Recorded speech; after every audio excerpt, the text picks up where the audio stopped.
This is a lineup of the V12 cars, 600 SEL, a 2001 SL600, Sport, of course, Pano, and this is what I'm featuring on this video as the 2000 600 SL red, black, Sport Pano car that is got 7,000 miles on it. This is a very low mile car.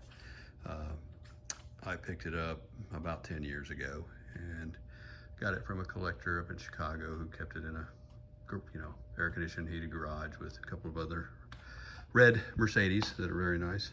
That's my SL74. There's other videos on that. It's just part of the lineup here.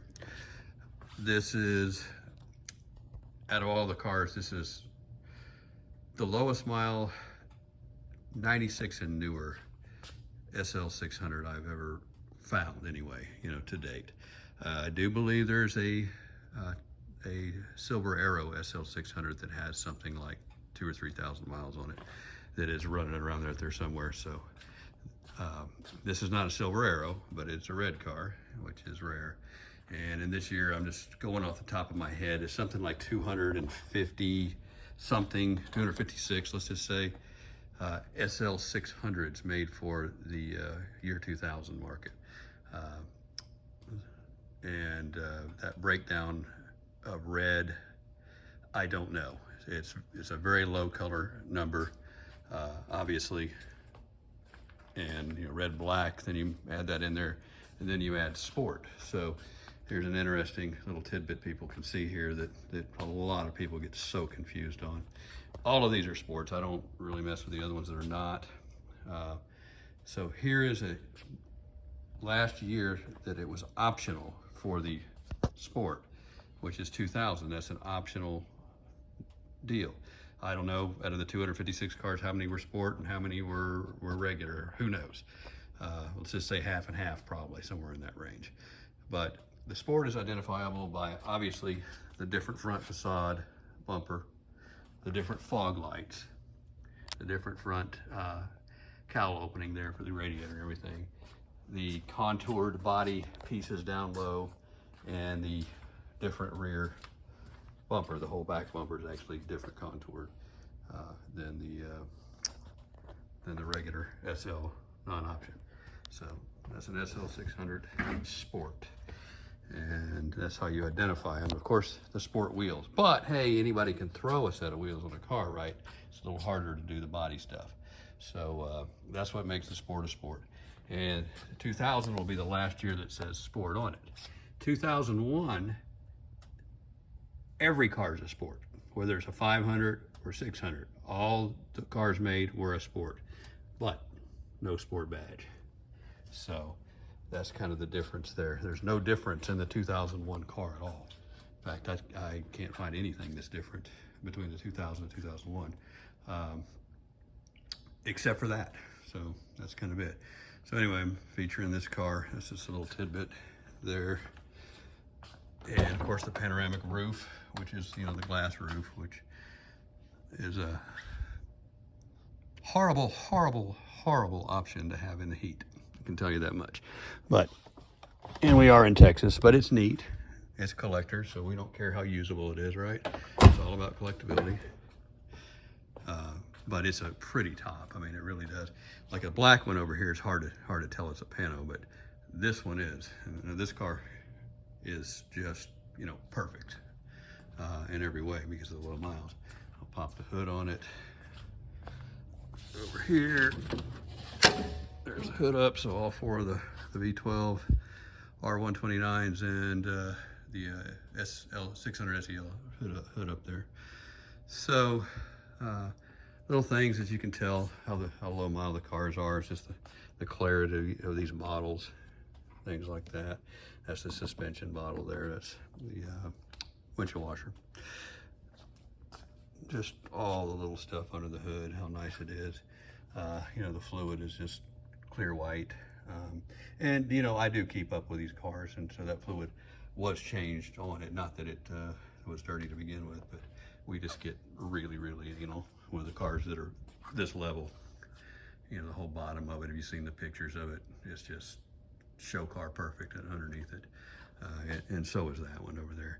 This one over here is a little bit more of a driver. It's got 30,000 miles or so on it, but it's just a really nice car too. So that's why it's here. So we'll go inside of this thing now. I don't do a lot of inside photos of these cars like this because, I mean, they're brand new. So it's perfect. But we'll go in here and start it up. You see the door. All these doors get kicked right in these areas here by people. Seeing how to replace these, but this is just perfect. So there's the current miles that I've had this thing. Let's crank it up. Get everything going there. I'm going to turn the EC off on the air condition, economy, and get that going. So now let's run it. There we go there. Good to go. Radio's off. Top switch there. The wood's all perfect. And this, of course, has the xenon lights, which were optional for most of the 95, or 6 and up. I think the last year's was standard, but I think 2000 actually for a 500 was an option, and the 600 it came with it. This is your suspension leveling. That's your suspension disable button. So you jack it up, you can turn that on, and it throws a light over here on. Turn that off. Just raise it up 1 notch, so I can feel it with my foot. The car is going up right now, and you can see suspension a little higher there. And when it gets all the way up, the light shuts off. There goes the backs coming up, and now it's up. And then you got even a second position. It goes up there. Car's going up. Up there.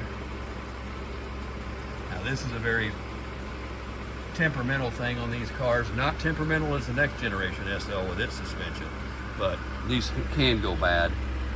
But for the most part, they're darn reliable. What's really reliable is the engines. They're more reliable than the 8-cylinders. The M120 V12 is the best V12 ever built. Period. Bar none. Not necessarily the most powerful, because they got the turbos on some of the newer ones, but it is the most linear and best V12 ever built. Of course, it's a big old massive motor too. And that's why they did away with it, because 1, really couldn't meet modern emission standards, and 2, it's just the sheer size of it. The front of these SLs are a little bit longer than the 500 up here in this area. And serviceability on these things, I'd much rather work on this thing than that 68 Shelby over there. It's easier. Oh yeah, believe it or not, it is. Germans were smart. Everything comes apart. You take this off, all this front off, you get to the water pump and everything there. All the coil packs just pop out, bang, bang, bang, bang, bang. You have to take the intakes and injectors off. You take that off, one side comes off, one comes the other. Everything's accessible. Just a very well thought out car. I trust these cars immensely. Some of your most temperamental, the fans are kicking on now. I'm gonna have to turn it off so you can hear me. Let's see here. Some of the most temperamental stuff on these cars are the tops, and I've done videos of them. Actually, I've rebuilt. And even as low miles that car is with 16,000 miles over here, I've had to rebuild some of the top systems. I went ahead and did all of it, but then again, you know, if you just threw your hands up and took it to a shop, it's going to cost you a lot of money. But if you got some hands on it, some smart guys, it's not that bad to do those either. So, yeah, the death of these cars is taking them to the Mercedes dealers and saying, "I need it serviced." You're done at that point. Don't ever own one if you're going to do that. Nobody there really knows how to work on these anymore. And they're going to just try and sell you something new and do more damage than good on these cars. The most damage I've ever seen on these cars is done by the people that work on them. It's that simple. I've been around these M120 motors for a long time, so I can't say I'm an expert by any means, but I'm pretty well versed on them. Let me turn that off so you can hear me. and walk around it a little bit more. Let's see what else we got here. That's kind of it. There's the xenon lights in all three of these cars, you know, have those. And if you see some of the regular SL500s, they may have the halogen lights in them, so that was an option. And the hood pad, you can see how those look. These are always temperamental in these cars too. This one's original on this car, so that tells you how nice it is. But you know, for the kind of miles it is, it should be original. This one over here has been redone. So that's kind of, you can tell here's the difference between a 30,000 mile well kept motor and one that's just literally darn near brand new. And this is a really nice car, so this just goes to show you how nice this one here is. So that's a video. If you're watching this, you've probably seen the pictures of it online, and in those photos I take a lot of pictures of the suspension, the bottom of it, every little aspect of the car that is kind of cool and interesting. And this video is just kind of a backup. You can see it live here and hear it run. That's kind of it. This is your only non-original thing on the entire car right here. This is a cool little, I guess the dealership actually airbrushed that thing on there back when it was new. It's really nice, very tasteful. But that's on there just for gossip, just to sit in here. When it gets 25, it's gonna have a historic plate on it. It's coming up soon, it's almost 25 years old. It literally goes nowhere in this building other than being part of the collection here. And the mirror was moved in.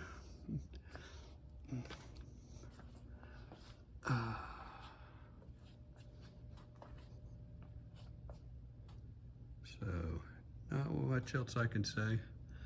Sure, I'm forgetting something on it, but and yeah, all the top aspects of it work. I mean, we tried it probably 3 months ago. I take that top on and off of it sometimes and pop the other one up. So eventually they'll start leaking. One of the cylinders will start leaking, and usually when they do, they start dumping a little bit of oil right here. This is the first leak you get. You'll see them dripping on the ground right there.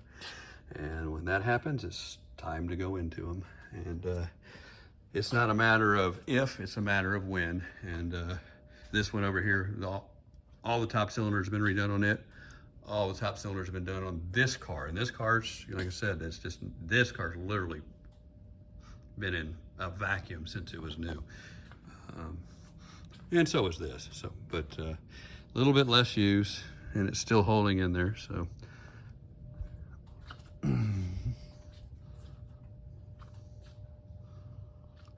but that's the 600 SL. Thanks for watching.